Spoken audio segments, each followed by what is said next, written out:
अर्थ, उन मंत्रों का शब्द प्रयोग, जैसे जगता है, फिर तस्थुषा है, फिर चा है। जगतस, फिर तस्थुषश्च, जगतः तस्थुषः च। वहां संधि तोड़ने में गलत हो जाता है। जगतस, फिर एक बार तस, फिर थुषश्च, जगतस तस्थुषश्च, जगतः तस्थुषः च। जो जगत है, जगत माने गतिशील है, और जो तस्थुषा माने खड़ा रहता है, जो नहीं चलता फिरता है। तो जो नहीं चलते फिरते हैं वो, और जो चलते फिरते हैं वो।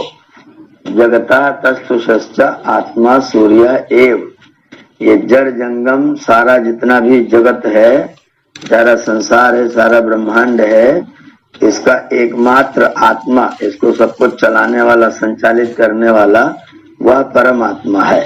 ये वेद मंत्र कह रहा है। सूर्य आत्मा जगतः तस्थुषः च।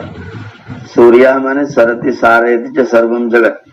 जो सारे जगत को गति प्रदान करता है वो सूर्य परमात्मा है, और वही परमात्मा सारे जड़ और जंगम जितना भी ब्रह्मांड है उसका आत्मा है। उसी के कारण से सारा ये ब्रह्मांड अपनी अपनी गति अथवा स्थिरता जो जैसा भी कर रहा है उसकी सबकी गति की व्यवस्था करने वाला ईश्वर ही है। आ अप्राह द्यावा पृथ्वी अंतरिक्षम। वह ईश्वर देवलोक में, पृथ्वी लोक में, अंतरिक्ष लोक में अप्राह पूरी तरह से भरा हुआ है, पूरी तरह से ओतप्रोत है। देवलोक में भी वो है, अंतरिक्ष में भी वो है, पृथ्वी पर भी वो है, हमारे हृदय के अंतर्गत भी वो है, जगत के कण-कण में वो है। अप्राह द्यावा पृथ्वी। आ माने पूरी तरह से, अप्राह माने पूर्ण किया हुआ है देवलोक, पृथ्वीलोक और अंतरिक्ष लोक को। ऐसा परमात्मा इस सारे जगत की व्यवस्था करने वाला नियामक और नियंता है। यह है मंत्र का भाव। जब हम लोग बोलते हैं तो ये भाव को जब हम स्मरण करते हुए मंत्रों को बोलते हैं तो मंत्रों का आनंद होता है, और हमारा भाव भी फिर संध्या करने का बनता है। ये मंत्रोच्चारण के साथ में भाव भी आए। आप्राद्यावा पृथ्वी अंतरिक्षम। हे प्रभु, देवलोक, पृथ्वी लोक, अंतरिक्ष लोक में सर्वत्र कण कण में आप ही भरे हुए हैं, आप ही परिपूर्ण हैं। आप सूर्य हैं और जगत और तस्थुष के आत्मा है। इस जड़ जंगम, जड़ जगत को और जंगम जगत को, पर्वत इत्यादि जो खड़े ही रहते हैं, और धरती इत्यादि मनुष्य आदि प्राणी जगत जितना भी जो सब चलते फिरते रहते हैं, इन सारी की गतियों का नियमन करने की व्यवस्था आपकी ही है। चित्रम देवानाम उदगात अनीकम। आपकी जो सेना है वो सारे जगत में चारों ओर उदगात एकदम उत्पन्न हो गई है, उग गई है, प्रकट दिखाई दे रही है। ये सब जगत का जितना भी पदार्थ है वो सब आपकी सेना है, जो आपका कार्य करने के लिए, आपको विजयी बनाने के लिए जुटी हुई है। तो ये आपका युद्ध क्षेत्र है और इसमें आपकी सेना है जो सर्वत्र दिखाई दे रही है। कहीं नीचे से ऊपर की ओर उग रहा है, कहीं वर्षा ऊपर से नीचे की ओर को आ रही है, कहीं सूर्य भगवान अपनी कीली पर घूमते हुए सारे जगत को घुमा रहे हैं, कहीं पृथ्वी सूरज का चक्कर काट रही है, कहीं चंद्रमा उसका सैटेलाइट बन के पृथ्वी का भी चक्कर काट रहा है। ये बड़े बड़े सूर्य चंद्र नक्षत्र तारे जो कुछ हैं वो सब आपकी सेना है, और आप इसके सबके सेनापति हैं। और हम सब इस सेना के अंतर्गत, हम भी एक छोटे छोटे से सैनिक है, और सैनिक का कर्तव्य होता है अपने सेनापति की आज्ञा का बिना कोई नच किए पालन करने वाला, अपने सेनापति की आज्ञाओं को पालन करने वाला। तो हम अपने आप को आपकी शरण में समर्पित करते हैं और आपकी आज्ञाओं का पालन करने के लिए अपने आप को तत्पर करते हैं। तो संध्या वंदन करते समय हम प्रभु की सेना बन करके और सेनापति प्रभु की आज्ञा में अपने आप को समर्पित करें, और हम समर्पित हो जाएंगे तो फिर जो कार्य प्रभु का है, जो आदेश प्रभु का है, उस आदेश का पालन करेंगे। और प्रभु अपना आदेश सदा हमारे हृदय में विद्यमान होकर के देते रहते हैं। सदैव ईश्वर का आदेश हमको मिलता रहता है। जैसे ही कोई बुरा भाव मन में आता है तुरंत अंदर से भय शंका लज्जा आती है। जैसे कोई अच्छा कार्य मन में आता है तुरंत अंदर से आनंद उमंग उत्साह पैदा होता है। तो आनंद उमंग उत्साह और भय शंका लज्जा ये दोनों ही चीजें परमात्मा की ओर से होती हैं। कहा गया यजुर्वेद में 19वें अध्याय में, सत्यानृते व्याकरो दृष्टा रूपे व्याकरो सत्यानृते प्रजापति। परमात्मा ने रूप को देख करके सत्य और असत्य, सत्य और अनृत को व्याख्या किया हुआ है, अलग अलग किया हुआ है। ये सत्य है, ये अनृत है, ये असत्य है। और सत्य और असत्य दोनों को निश्चय करके और फिर परमात्मा ने एक काम और अच्छा किया है कि अश्रद्धा अनृते दधात। अनृत के प्रति, झूठ के प्रति, असत्य के प्रति, बेकार की चीजों के प्रति हमारे चित्त के अंदर अश्रद्धा भरी है, और सत्यान और सत्य के प्रति हमारे श्रद्धा सत्य प्रजापति, सत्य के प्रति, यथार्थ के प्रति, उचित के प्रति हमारे मन में परमात्मा ने श्रद्धा भरी हुई है। तो एक जगह अनृत के प्रति अश्रद्धा है। जैसे ही आपको कोई बदबू वाली चीज आती है तो आपकी नाक अपने आप सिकुड़ जाती है, आपको सोचते तो आपकी आंखें सिकुड़ जाती हैं, कोई खतरा हो तो आंखें अपने आप पलक बंद हो जाता है। तो ये जो तंत्र बनाया हुआ है परमात्मा ने, अनृत के प्रति अश्रद्धा और ऋत के प्रति श्रद्धा, सत्य के प्रति आपके मन में श्रद्धा है, सही पता चलता है तो आप प्रसन्न हो जाते हैं, गदगद हो जाते हैं। सच्ची बात कोई कहता है तो आप बिना बोले, बिना धन्यवाद किए रह नहीं पाते हैं, और कोई असत्य बोलता है तो आप एकदम से वितृष्ण हो जाते हैं। जो अयथार्थ है, जो गलत है, जो असत्य है, उसको कोई बोलता है तो आपके मन में तुरंत विक्षोभ पैदा होता है, कोप का भाव आता है। ये परमात्मा की ओर से उसने व्यवस्था बनाई हुई है। अनृत के प्रति अश्रद्धा और ऋत के प्रति श्रद्धा परमात्मा ने आपके चित्त में पूर्ण किया हुआ है। तो ये ईश्वर की आज्ञा हमको सदैव मिलती रहती है, प्रेरणा के रूप में प्राप्त होती रहती है। बस ये है कि एक दीपक जलाना है, एक प्रकाश उपस्थित करना है, जिस प्रकाश में हम परमात्मा की आज्ञाओं को अनुभव कर सकें। जैसे हम लोग गायत्री मंत्र पढ़ते हैं, भूर्भुवः स्वः तत्सवितुर्वरेण्यं भर्गो देवस्य धीमहि, उस परमात्मा का जो तेज स्वरूप है, न्याय स्वरूप है, ज्ञान स्वरूप है, हम उसको अपने अंदर धीमहि धारण करें। जब हम उस तेज को धारण कर लेंगे, परमात्मा की प्रेजेंस को अपने हृदय में स्वीकार कर लेंगे, उसकी उपस्थिति को दृढ़ता से अपनी बुद्धि में फिट कर लेंगे, निश्चित कर लेंगे, तो धियो यो न प्रचोदयात्, तब हमको मार्गदर्शन मिलेगा, तब हमको सन्मार्ग मिलेगा, तब हमको प्रेरणाओं को हम ठीक ठीक ग्रहण कर सकेंगे। परमात्मा की जो प्रेरणा है वो जब हम अपने चित्त को खराब कर लेते हैं, दूषित कर लेते हैं, लाइट को बंद करके, ज्ञान के प्रकाश को बंद करके, अविद्या के अंधकार से अपने गहन को बंद कर लेते हैं, तो उसमें फिर परमात्मा की प्रेरणाएं मिलना बंद हो जाती है। फिर परमात्मा प्रेरणा करते रहते हैं और हम उनकी सुनते नहीं, अपने तरीके से काम करते रहते हैं। चित्त में भाव आ रहा है कि ये गलत है, लेकिन हम फिर भी दुस्साहस करते हुए किसी के साथ दुर्व्यवहार करते हैं, और बाद में फिर डरते डरते भगते फिरते हैं, छिपते फिरते हैं। मन में है भाव कि मुझे डरना पड़ेगा, मुझे भगना पड़ेगा, लेकिन फिर भी उसकी प्रेरणा को हम सुन नहीं पाते हैं, उसकी प्रेरणा को हम स्वीकार नहीं कर पाते हैं, और फिर हम गलत कार्य कर बैठते हैं, और उसका दुष्परिणाम जन्म जन्मांतर तक भोगते रहते हैं। तो परमात्मा के ज्ञान स्वरूप को, परमात्मा के प्रकाश स्वरूप को अपने हृदय में प्रतिष्ठित करना है, जो गायत्री मंत्र का संदेश है। पहले धीमहि, पहले कहा इन चीजों को अपने अंदर तुम धारण करो, अगर धारण करोगे तो ही धियो यो न प्रचोदयात्। अगर तुमने उसके प्रकाश को धारण ही नहीं किया तो फिर धियो यो न प्रचोदयात् की सिद्धि नहीं होगी। पहले उसके प्रकाश को धारण करो, पहले साधना के द्वारा अपने अंतःस्थल को प्रकाशित करो, उसको निर्मल बनाओ, उसको सुंदर बनाओ, योग करो, यम नियम आसन प्राणायाम अपनाओ, अपने चित्त को संशोधित करो, शुद्ध करो। जब वो शुद्ध हो जाएगा तो उसमें प्रभु की उपस्थिति आपको प्राप्त होगी, प्रकाश प्राप्त होगा, और उस प्रकाश में ही धियो यो न प्रचोदयात्, उस प्रकाश में ही आपकी बुद्धि सन्मार्ग को ग्रहण कर सकेगी। वरना आप जिसको अच्छा समझेंगे उसको भी स्वीकार नहीं कर पाएंगे। कहीं न कहीं भ्रम में, स्वार्थ में, लोभ में, क्रोध में, दुराग्रह में, हठ में आप किसी अन्य चीज को स्वीकार करना प्रारंभ कर देंगे।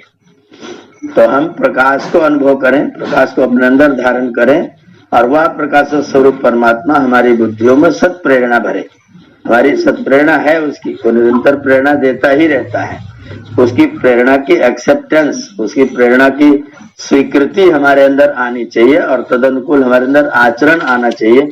उसके लिए हमारे आचरण की, हमारे चित्त की पवित्रता आवश्यक है। और पवित्रता करने का सर्वश्रेष्ठ साधन आपका योग है, यम नियमों का पालन है। तो यम नियम का पालन जब करते हैं तो चित्त में पवित्रता आती है। चित्त में पवित्रता आती है तो पवित्र स्थान पर प्रभु का प्रकाश प्रतिष्ठित होता है, और जब प्रभु का प्रकाश प्रतिष्ठित होता है तो धियो यो न प्रचोदयात्, तब हमारी बुद्धि सन्मार्ग में प्रेरित होती है, अन्यथा असन्मार्ग में हमारी बुद्धि फंसती रहती है। तो ये संध्या का संदेश हम लोग संध्या करते समय स्वीकार करें, इसको ग्रहण करें। ये विचार आज प्रातः काल सत्र में कुछ थोड़ा सा मन में आ रहा था, तो मैंने आपके सामने रखा है। कोई जी एक लाइन इसमें और जोड़ दीजिए कि संध्या में गायत्री मंत्र से आरंभ है और समापन भी लगभग गायत्री मंत्र से ही है। हाँ जी, बिल्कुल बिल्कुल बिल्कुल, गायत्री पढ़ के ही आरंभ करते हैं। तो हम सभी गायत्री मंत्र से समापन, उसके बाद तो फिर जो 2 मंत्र है तो समर्पण और नमस्कार के मंत्र, तो विदा होने के मंत्र हैं जी। हम ये कहना चाह रहे थे कि जो गायत्री मंत्र रखा गया है, तो गायत्री मंत्र में हम बुद्धि की प्रार्थना करते हैं, जो बुद्धि हमारी सन्मार्ग में लगी रहे, बुद्धि बढ़े भी और सन्मार्ग में भी लगी रहे, ये प्रार्थना हो रही है यहाँ पर। तो बुद्धि का ही काम दूरदर्शिता भी है। बुद्धि का काम है सत्य का निर्णय करके सत्य की स्वीकृति को निश्चय बनाना, यथार्थ की स्वीकृति को निश्चय करना, ये बुद्धि का काम है। तो दूरदर्शिता क्या आत्मा का गुण में आएगा? वो दूरदर्शी तो जीवात्मा ही होता है, दूर तक जीवात्मा ही देखता है। ज्ञान जीवात्मा का धर्म है, बुद्धि तो केवल उसका साधन है। तो दूरदर्शी जीवात्मा है, उसको दूरदर्शी होना है। दूरदर्शी जीव बनेगा तब अपनी बुद्धि पूर्वक कर्मों को करेगा, अपने कार्य को करने में लगाएगा, फिर मन शरीर को उस काम में जुटा देगा। इस परंपरा से काम चलता है। ज्ञानी हमको होना है, दूरदर्शी हमको होना है, और जब हम दूरदर्शी बन जाते हैं तब अपने बुद्धि, मन और शरीर इत्यादि संसाधनों को ठीक से चलाते हैं। जी नमस्ते। जी ओम नमस्ते डॉक्टर साहब, नमस्ते। एक मंत्र आया है, वो है अब गात्राणि शुद्धन्ति मनः सत्तेन शुद्धति। जी जी। विद्या तपोभ्याम भूतात्मा बुद्धि ज्ञानेन शुद्धति। जी। इसका अर्थ है कि जल से शरीर, सत्य से मन, विद्या और तप से आत्मा और ज्ञान से बुद्धि की शुद्धि होती है। जी। ये मंत्र नहीं है, ये मनु जी का श्लोक है, मनुस्मृति का। हाँ नहीं जी, मनु जी का श्लोक है, मनु जी का श्लोक है जी। इसीलिए मैं आपसे कह रहा हूँ कि आप जो है उस पर जो चर्चा चल रही थी तो आप थोड़ा अच्छा और बता देंगे। जी जी, ये मनु जी का श्लोक है और ये कह रहा है कि आपका शरीर शुद्ध होता है अदभी, अदभी माने जलों से। जल के प्रयोग से आपका बाहरी जो स्थूल शरीर है वो शुद्ध हो जाता है। अगर आप अपने मन को शुद्ध करना चाहते हैं, मन के स्तर पर आना चाहते हैं, तो मन सत्य से शुद्ध होता है। हमारे जीवन में सत्य का व्यवहार हो, जो कहना हो, जो करना हो, जो कहें वो करें, जो करें वो कहें। जब हम यथार्थ व्यवहार करते हैं तो हमारा मन पवित्र होता है, और जब हमारे पास में विद्या आती है और हमारे अंदर जीवन में तप आता है, तपस्या आती है, तो विद्या और तप जब दोनों चीजें आ जाती हैं तब हमारे आत्मा की शुद्धि होती है। और जो सीख है, शिक्षा है, ज्ञान है, उसके द्वारा हमारी बुद्धि शुद्ध होती है। तो यथार्थ ज्ञान होगा तो बुद्धि सिद्ध होगी, सत्य व्यवहार करेंगे तो मन शुद्ध होगा। और विद्या जब आ जाएगी, सा विद्या या विमुक्त है, जो मोक्ष वाली विद्या है, निःश्रेयस वाली विद्या है, और जीवन में, आचरण में, व्यवहार में तप आ जाए, द्वंद्व सहनम आ जाए, परिस्थितियां हमको प्रभावित न करें और हम यथार्थ पर दृढ़ रहें, ये स्थिति आ जाती है तो हमारे आत्मा की शुद्धि होती है। पवित्र आत्मा का मतलब है परिस्थितियां आपको प्रभावित न कर पाए, क्योंकि परिस्थितियां आत्मा का कुछ बिगाड़ नहीं सकती। परिस्थितियां आत्मा को न अग्नि जला सकता है, न वायु सुखा सकता है, न जल गीला कर सकता है। जब कोई कुछ बदल ही नहीं सकता है तो फिर हमारा क्या परिवर्तन होगा? परिस्थितियां हमारा क्या बिगाड़ लेंगी? परिस्थितियां हमको प्रभावित न करें, इसके लिए हमारा तप और हम यथार्थ जो हमारा लक्ष्य है उसकी ओर निरंतर बढ़ते रहें, यह हमारी विद्या। तो इसके द्वारा आत्मा की पवित्रता होती है। ये मनुष्य का बड़ा व्यापक, बड़ा सुंदर, बहुत प्रसिद्ध श्लोक है। जल से शरीर, सत्य से मन, ज्ञान से बुद्धि, विद्या और तप से आत्मा की शुद्धि होती है। तो जिसको जिसको जिस स्तर की पवित्रता करनी हो, अगर साधारण गंदा कपड़ा हो तो पानी से धुल जाए, और थोड़ा ज्यादा गंदा हो तो थोड़ा सोडा साबुन मिला दिया जाए, और गंदा हो जाए तो कुछ थोड़ा सा एसिड का प्रयोग और कर दिया जाए, और भी ज्यादा गंदा हो जाए फिर गर्म पानी में इसको कस के खौला के मुंगरी से पीट दिया जाए। जिस स्तर की अशुद्धि हो उस स्तर की शुद्धि करने का प्रयत्न भी हमको करना चाहिए। तो जिन जिन साधनों से जिस जिस चीज की शुद्धि होती है उसका वर्णन मनु जी ने यहाँ पर अत्राणी श्लोक में किया हुआ है। ये मनु जी का श्लोक है जी। तो आचार्य जी, ज्ञान से बड़ा विद्या होता है? हाँ जी, हाँ जी। ज्ञान तो सांसारिक है और जो विद्या है वो आध्यात्मिक है। तो विद्या और मोक्ष को एक ही कर सकते हैं? विद्या साधन है, मोक्ष तो लक्ष्य है, साध्य है। मोक्ष साध्य है, विद्या साधन है।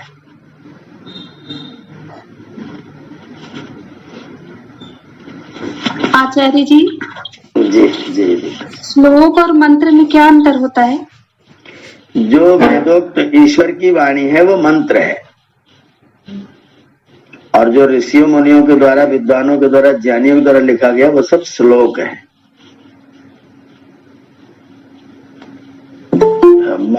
मंत्र होने का जो नियम है वो है ईश्वरीय वाणी होना, और वेद संहिताओं में जो उपलब्ध है उसी का नाम मंत्र है।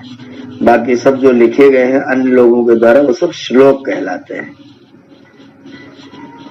तो मनुष्य और ऋषि में अंतर आचार्य साहब ने हो जाए यहाँ पर? हाँ, मनुष्या मननात् ऋषि दर्शनात्। जो मनन करता है, मनन करके निश्चय करता है, वो मनुष्य है। और जिसको आगे का देखने लग जाता है, जो सूक्ष्म दृष्टि से अंदर से लेके बाहर तक पूरा विशेषता से देख सकता है, वो ऋषि है। जो समग्रता से देखता है वो ऋषि है, और जो मनन करके किसी चीज को निश्चय करता है, जानता है, व्यवहार करता है, वो मनुष्य है।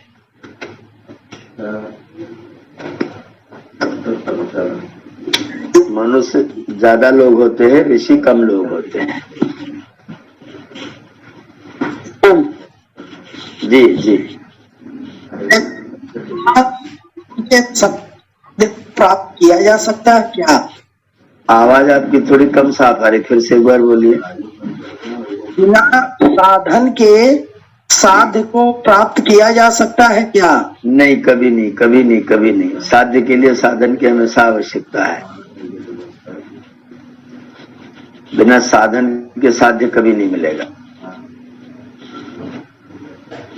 आचार्य जी, जी, ये जो रजोगुण है, जो हमारी मूल प्रकृति के 3 गुण हैं, सतो, रजो, तमो, जी जी। जो गतिशीलता होती है, क्या रजोगुण का परिणाम है? हाँ, राम को वनवास हुआ, महाभारत का युद्ध हुआ, गीता का उपदेश हुआ, मानवता का जन्म हुआ, समुद्र मंथन हुआ, ये सब क्या गतिशीलता का ही परिणाम है? जी जी का परिणाम है? जी जी, ये सब रजस के कारण से है। ये रजोगुण। समुद्र मंथन हुआ, समुद्र मंथन के बाद जो है, जैसे कि हम लोगों का जो जन्म हुआ आचार्य जी, मनुष्यों का बार बार जन्म हो रहा है, क्या ये रजोगुण गतिशीलता या हड़बड़ाहट का ही परिणाम है? इसको हड़बड़ाहट मत कहिए, उसको सकारात्मक अर्थ में ही लीजिए। जो गतिशीलता, जितना भी व्यापार है, जो चेष्टाएं हैं, जो क्रिया है, वो सब रजोगुण के कारण से है। और जो स्थिति है वो तमोगुण के कारण से है। जो ठहराव है, जो रुके हुए हम लोग 4 अरब 32 करोड़ वर्षों तक, ये तमोगुण के कारण से है।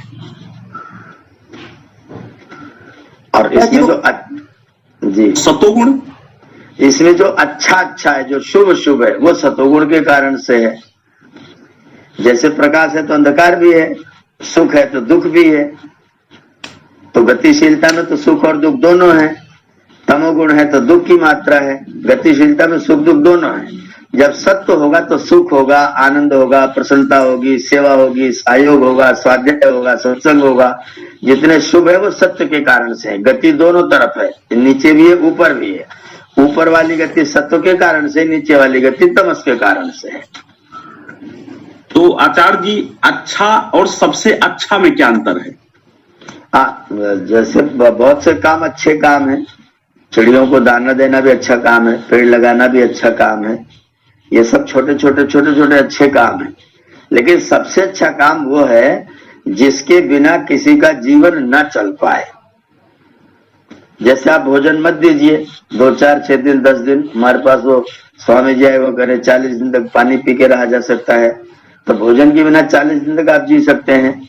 पानी के बिना 24 घंटे आप रह सकते हैं, ऊंट 15 दिन तक रह लेता है। लेकिन प्राण के बिना तो बिल्कुल नहीं जी सकते हैं। तो जिसके बिना जीवन ही न रहे, जिसके बिना अवस्थिति ही समाप्त हो जाए, वो फिर सबसे अच्छा होगा, वो सर्वश्रेष्ठ होगा। आचार्य ओम जी जैसा हम लोग सुनते आए हैं कि समुद्र मंथन, क्या ये समुद्र मंथन हुआ था? समुद्र मंथन जो बहुत बड़ा कोई मेहनत का काम होता है और बहुत देर तक बहुत गहराई से जो किया जाता है, उस कार्य का नाम है समुद्र मंथन। समुद्र को मथना मतलब असंभव जैसे कार्य को संभव कर दिखाना। समुद्र मंथन एक मुहावरा है, वो क्रिया नहीं है। समुद्र मंथन एक मुहावरा है। मंदराचल पर्वत को मथा गया समुद्र में, उसमें से इतने रत्न निकले, ये सब सारी कहानी है। वो केवल कहानी है, वो केवल रूपक है, बस केवल रूपक है वो। और समुद्र मंथन को शब्द शाब्दिक अर्थ न लेकर के इसको मुहावरा समझना चाहिए। मतलब समुद्र जिसकी आज तक 1 अरब 97 करोड़ सालों में जिसकी गहराई नहीं नाप सके, उस समुद्र का मंथन करना कितना असंभव काम है। अब समुद्र की लंबाई चौड़ाई को देखते हुए कहाँ लोग खड़े होंगे जब वो सांप की पूंछ पकड़ के उसको रगड़ रहे होंगे। तो ये असंभव कार्य को संभव दिखाने वाली बात है, वो केवल मुहावरा है, बस वो रूपक है केवल। वो कोई क्रिया कभी न हुई न कभी हो सकती है, संभव ही नहीं है। आचार्य जी, ये जो चित्र दिखाया जाता है, क्योंकि आप भगवान की मूर्ति के भी विषय में बताए थे, जो चित्र दिखाया जाता है या बताया जाता है, ये हमारे जैसे लोगों के लिए होता है क्या? चित्र से चरित्र? हाँ, चित्र केवल रूपक है, वो तो केवल एक उदाहरण के रूप में दिया जाता है। चित्र को केवल बात को समझाने के लिए चित्र को बनाया जाता है, जिससे व्यक्ति की समझ में ठीक से आ जाए। तो हो सकता है समुद्र मंथन भी उसी तरीके से कहा गया हो, ऋषियों ने कहा हो और हमने उसको जो है धीरे धीरे किसी ने समझाया हो, उसको हमने समुद्र मंथन समझ लिया। बिल्कुल वही प्रक्रिया है। सतीश जी माइक बंद करिए, सतीश जी माइक बंद करें।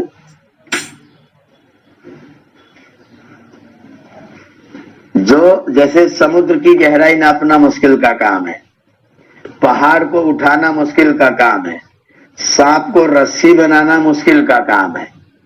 अब जो मुश्किल के काम है उनको आप इकट्ठा करके करने लग जाइए तो उसका नाम हो जाता है समुद्र मंथन। जो कठिन कार्य है, जैसे समुद्र की गहराई नापना बहुत कठिन है, जिसकी गहराई नापना कठिन हो उसके प्रतीक के रूप में हमने समुद्र को रख लिया। जिसको उठाना कठिन हो उसके प्रतीक के रूप में हमने पर्वत को रख लिया। अब जिसमें लपेट करके पर्वत को बांधा जाए उसके लिए हमने एक वासुकी बना लिया, एक सांप बना लिया, क्योंकि रस्सी तो इतनी लंबी कहाँ से आएगी और इतने भारी पर्वत को रस्सी उठाएगी कैसे। हमने कहा चलो इसमें से हम सांप को लगाते हैं। और सांप की पूंछ और मुख को पकड़ करके अगर आप किसी चीज रगड़ देंगे तो सांप की सारी हड्डियां टूट जाएंगी, वो मर जाएगा। सांप की हड्डी टूटना माने उसकी गई काम से, उसकी रीढ़ की हड्डी टूटी और खत्म हुआ। तो ये केवल असंभव की परिकल्पना है। समुद्र मंथन माने अत्यंत कठिन कार्यों को संभव बनाना। समुद्र जैसी गहराई को नापने की कोशिश करना, पहाड़ को उठाने की कोशिश करना, सांप को रस्सी बनाने की कोशिश करना, इस तरह के जो ऐसे कार्य हैं जिनको करने में आपको असंभव जैसा दिखता है, बहुत कठिन, जैसे एवरेस्ट पर चढ़ने के जैसा काम है, तो उस तरह के कार्यों को रूपक की भाषा में, अलंकार की भाषा में समुद्र मंथन कहा गया है।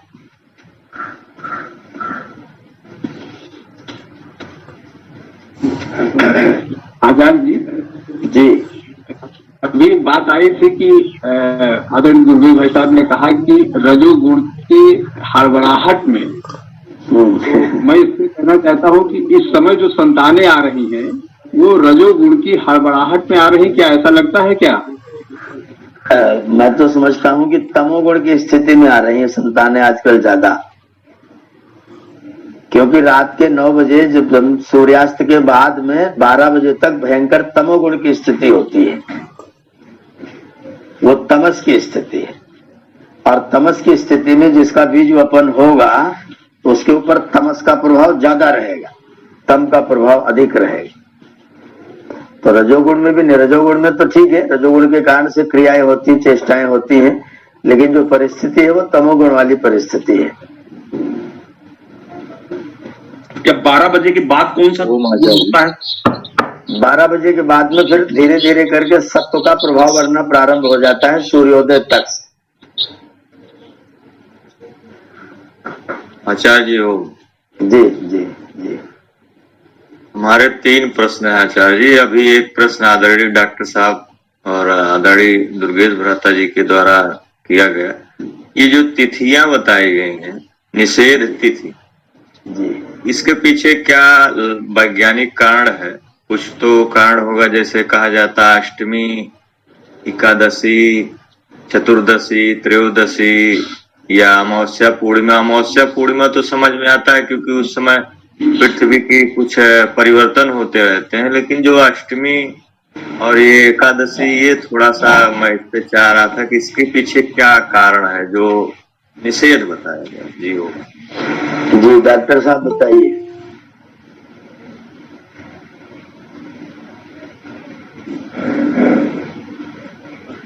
आचार्य जी, जी, हमने संस्कार विधि को पढ़ा और संस्कार विधि से जुड़े हुए जो उत्तम, मतलब अति उत्तम संतानें किस विधि से उत्पन्न हो, इन सारी पुस्तकों को पढ़ने के बाद ये मुझे मिला अष्टमी, एकादशी, त्रयोदशी, चतुर्दशी, अमावस्या और पूर्णिमा, इनको पूर्ण रूप से जो है तेज मान लिया जाए और दिनों को लिया जाए और उसमें जो समय हो वो 12 से 4 का समय हो। ये शिक्षा क्यों नहीं ली जानी चाहिए, इस पे तो आप ही बता पाओगे, हम इस पर बहुत ज्यादा इसका विश्लेषण नहीं कर पाएंगे। एक पक्ष है राघवेंद्र जी, जिसमें शुक्ल पक्ष होता है और जिसमें कृष्ण पक्ष होता है। तो कृष्ण पक्ष में जो है वो चंद्रमा की शक्ति क्षीण होती है, शुक्ल पक्ष में चंद्रमा की शक्ति अधिक होती है। और ये भी ध्यान रखने की चीज है कि स्त्री और पुरुष में पुरुष जो है वो सूर्य है और स्त्री जो है वो चंद्र है। इसलिए स्त्री का बायां स्वर और पुरुष का दाहिना स्वर, हमारे स्वर भी जो है, बायां स्वर जो है वो चंद्र स्वर है और दाहिना स्वर जो है वो सूर्य स्वर है। तो जिस समय सूर्य और चंद्र बलवान होंगे, उनकी शक्ति अधिक प्रवृद्ध होगी, उस समय जो संतानें आएंगी वो संतानें निरोग और स्वस्थ होंगी। ये जो पर्व की तिथियां हैं, जैसे अष्टमी है, परिवाह है, एकादशी है, त्रयोदशी है और फिर अमावस्या है और पूर्णिमा है, इतनी तिथियों को हम लोग पर्व की तिथियां मानते हैं।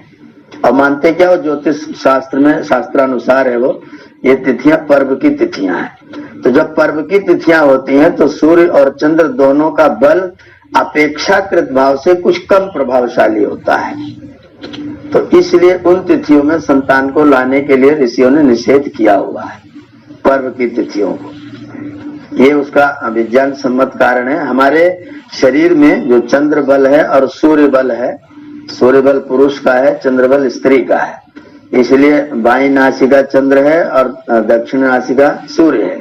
तो सूर्य और चंद्र जब दोनों अपनी अपनी स्थिति में प्रबल हो, उस समय जो संतान है, जैसे हम लोग बीज वपन करते हैं, इसका जो धरती में जैसे हम लोग बीज गाड़ते हैं, तो आप अंतर करके देखिए कि एक जमीन में बगल बगल के 2 खेतों में, एक में कृष्ण पक्ष में गेहूं बोइए और एक में 2 दिन बाद शुक्ल पक्ष में गेहूं बोइए।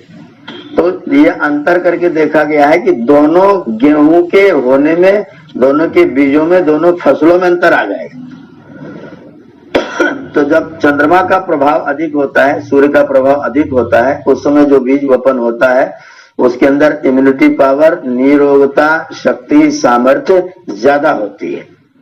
ये विज्ञान है बहुत बड़ा, और इस विज्ञान के कारण ही पर्व की तिथियों को, क्योंकि पर्व का मतलब होता है गांठ, पर्व का मतलब होता है जिसमें 2 चीजें मिल रही हो, तो जिसमें 2 चीजें मिल रही हो वो पर्व हो गया, और जिसमें दोनों अपने अपने स्थान पर अधिक शक्तिशाली हो वो बिना पर्व की चीज है। तो जब दोनों अपने अपने स्थान पर शक्तिशाली हो, उस समय बीज वपन करने की व्यवस्था ऋषियों ने इस प्रकरण में, संतान के निर्माण के प्रकरण में बताई हुई है। जी आचार्य जी, धन्यवाद आचार्य जी। एक और एक शंका है इसी तिथि से लेकर के। जी तिथि क्या 24 घंटे की होती है कि या उससे कम की होती है? जैसे कैलेंडर में देखता हूँ, कभी कभी थोड़ी देर के लिए, मतलब कोई कोई तो पूरा चलता है, समझ में आता है कि हाँ ये 24 घंटा लगभग पूरा हुआ, लेकिन कहीं नवमी भी लग जाती है, उसी कुछ घंटे पश्चात जो है 10वीं भी लग जाती है। जैसे उदाहरण स्वरूप लेंगे, अभी इसमें 26 तारीख को जो है 10वीं और एकादशी दोनों लग जा रही है। ये तिथि के बारे में थोड़ा सा आचार्य जी स्पष्ट करें कि कितना अंतर होता, कितने घंटे का ये होता।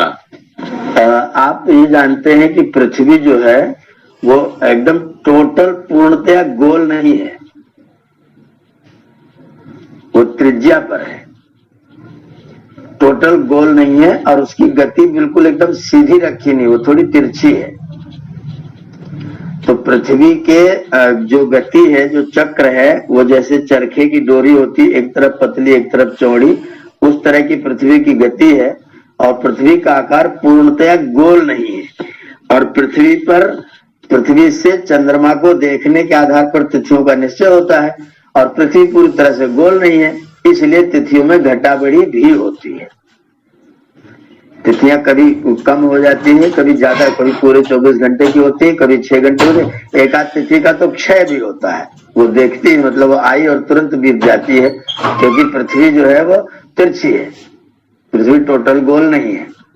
इस कारण से तिथियां अलग अलग होती है, सबका समय अलग अलग भी होता है, सारी तिथियां 24 घंटे की नहीं होती है।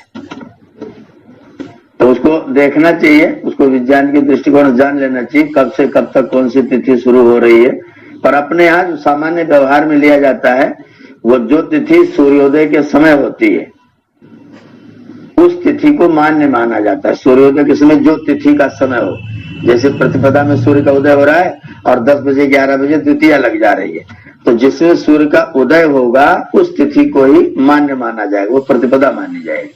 तो उदया तिथि लेने का ज्योतिष में नियम बनाया हुआ है, उदय तिथि को ही स्वीकार किया जाता है, और वो 24 घंटे तक फिर उसी तिथि को माना जाता है। आचार्य जी, इसका मतलब ये हुआ कि जैसे बाई द वे कोई आदमी गर्भ धारण के लिए जा रहा है जी, और रात्रि के 2 बजे मान लीजिए कोई तिथि, मान लीजिए निषेध रात्रि नहीं है, मान लीजिए नवमी हो, 10वीं हो गई, तो सुबह मान लीजिए वो 11 बजे खत्म हो रहा है, तो इसका मतलब वो माना जाएगा कि नवमी में यही हुआ है। नहीं, अगर प्रातः काल, जैसे मान लीजिए प्रातः काल नवमी समाप्त होकर 10वीं शुरू हो जाएगी, जी जी जी, और नवमी उससे पहले दिन के 12 बजे लगी है, तो दिन के आचार्य जी नवमी मान लीजिए जी, हाँ बताइए। जिसे नवमी जो है मान लीजिए दिन में लगी जी, फिर उसके बाद रात तो को अगले मतलब रात अगले क्या अगले अगले सूर्योदय तक वो नवमी ही मानी जाएगी जी। नवमी दिन में चाहे जब लगी। जैसे एक मैं इस पे देख रहा था आचार्य जी कि जैसे अष्टमी जो है दिन के 1:14 को लगी, ठीक है, और 25 तारीख को नवमी जो है 10:52 को लगी। तो इसमें कौन सी तिथि मानी जाएगी कि 25 तारीख में जैसे फिर जो है अष्टमी 1 बज के सुबह जो 25 वाली क्या है उसमें नवमी मानी जाएगी, पूरे दिन नवमी ही रहेगी? नहीं, जैसे 25 तारीख को 1:14 नवमी लग रही है जी, और सवेरे कब तक है? सवेरे आचार्य जी लगभग दूसरे दिन यानी 26 को वो 8:00 तक मतलब दिखा रहा है, मतलब फिर दशमी का दिखा रहा है 8:29। ये नवमी तिथि है, उस रात को नवमी ही तिथि है, उस रात को नवमी तिथि है। अच्छा, मतलब इस तिथि में आचार्य सूर्य जी मेधावी संतान लेने के लिए हमें पहले तो 3 महीने की तैयारी करने की आवश्यकता। जो मुख्य बातें वो मैं 2 लाइनों में बता रहा हूँ। 3 महीने पहले से तैयारी करने की आवश्यकता है। अगर हम 3 महीने पहले से तैयारी न कर पाए तो जिस माह श्री को के 12 दिन पहले आने से 12 दिन पहले से तैयारी शुरू करें और वो अपना भोजन हल्का करें। स्त्री पाँच से भोजन ले, लेकिन वो जो भोजन ले वो पौष्टिक भोजन ले, भोजन अपना हल्का करें और उस पूरे माह आप उस प्रक्रिया को देखते रहें, अपने शरीर को बलवान और जो है आप भी पौष्टिक पदार्थों का सेवन करते रहें और फिर उन तिथियों में जाकर के मेधावी संतान के लिए एक अच्छी भावना लेकर के आप ये क्रिया करें तो आपको मेधावी संतानें मिल जाएंगी। बहुत उसमें उलझने की आवश्यकता नहीं है। दिन जो है एक मोटा मोटा अपने दिमाग में रखिए कि दिन जो है वो सूर्योदय से लेकर के सूर्योदय तक इधर आ जाइए एक दिन ये, और फिर उन तिथियों को ले लीजिए। जो तिथियों को तिथियों को हटा दिया। कई मित्र थे, इस पे हम लोगों की चर्चा हो रही थी। अभी एक लोग थे आपसे बात भी कर रहे थे, तो तिथि को लेकर के थोड़ा मन में संदेह था। मतलब हम लोग जान नहीं पाते हैं तिथि कभी रात में लग रही कभी दिन में लग रही, तो कुछ तिथि को पता लगा वो रात्रि वाला मान्य होगा, दिन वाला मान्य होगा। तो ये दिन निर्धारण मान लीजिए किसी का 8वां दिन आज है, वो अष्टमी और नवमी दोनों पड़ रहा है, तो उसमें थोड़ा सा संदेह आस्पद हो जाता है कि ये इस रात्रि को लें कि ना लें। तो इस पे थोड़ा सा चिंतन कर रहे थे, तो मुझे इस पे जवाब मैं नहीं दे पाया। मैं उस पे मैं कंफ्यूजन था, तो इसीलिए मैंने पूछा। उसमें ये देखना चाहिए राघवेंद्र जी कि उस रात तक कौन सी तिथि जा रही है। मतलब रात्रि व्यापी तिथि कौन सी है, वो दिन में चाहे जब बदल रही हो, लेकिन उस रात में कौन सी तिथि रह रही है। अगर वो रात में बदल रही है तो 12 बजे से पहले बदल रही है, बाद में बदल रही है। अगर वो पहले बदल रही है तो फिर पुरानी वाली तिथि मानिए, रात के 12 बजे के बाद अगर बदल रही तो फिर नई वाली तिथि, उदय वाली तिथि मानिए।